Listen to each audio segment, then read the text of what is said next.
নিয়াজ মোহাম্মদ খোয়েম সাহেব এবং সকল অঙ্গ সংগঠনের নেতৃবৃন্দকে নিয়ে শহীদ মিনারের দিকে এগিয়ে যাচ্ছেন। আমরা ভাষা শহীদদের স্মরণে আমরা শ্রদ্ধাঞ্জলি জ্ঞাপন করব রাজবাড়ী জেলা বিএনপির উদ্যোগে। এবার আমরা দেখতে পাচ্ছি আমাদের নেতা আলী নিয়াজ মোহাম্মদ খোয়েম সাহেব শহীদ মিনারে উঠেছেন এবং তার সঙ্গে রাজবাড়ী জেলার সকল অঙ্গ সহযোগী সংগঠনের নেতৃবৃন্দ সহসাধারণের পক্ষ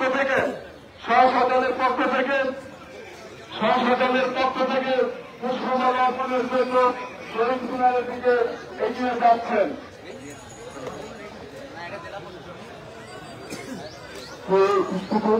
এই মুহূর্তে রাজবাড়ী বিএনপির অধ্যক্ষ নেতা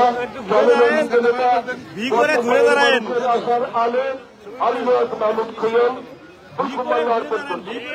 আমাদের প্রিয় নেতা মানবাধিকার মানুষের নেতা জননেন্দ্রিত নেতা আলী নিয়াজ মোহাম্মদ খোয়েম বাংলাদেশ ভাষা আন্দোলনে যারা শহীদ হয়েছে তাদের স্মরণে গভীর শ্রদ্ধা নিবেদন করছেন। পরপরই রয়েছে জনমন্ত্রিত নেতা আলী নিয়াজ মোহাম্মদ খোয়েমের সুসংগঠিত রাজবাড়ী পৌর বিএনপি রয়েছে। তার পরপরই এই মুহূর্তে পুষ্পমাল্য অর্পণ করছেন আমাদের প্রিয় নেতা জনাব আলী নিয়াজ মোহাম্মদ খোয়েম বাংলাদেশ জাতীয়তাবাদী দল রাজবাড়ী জেলা শাখার পক্ষ থেকে। পরপরই রয়েছে রাজবাড়ী পৌর বিএনপি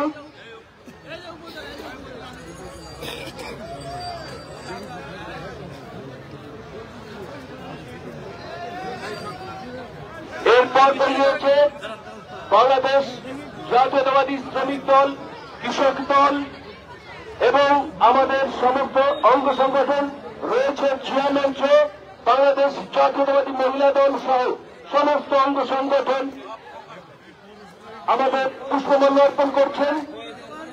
52 থেকে 71-এর যে শহীদ তাদের চেতনায় আমাদের এই আজকে তাদের চেতনায় উদ্ভাসিতে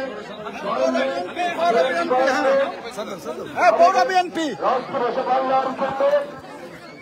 এরপরই রয়েছে জাতীয়তাবাদী ছাত্র দল রাজবাড়ী জেলা শাখার নেতৃবৃন্দ। সামনে ফাঁকা আপনারা লক্ষ্য করছে ছাত্র দল মাঝে ফাঁকা জন্য এগিয়ে যাচ্ছে। তারপর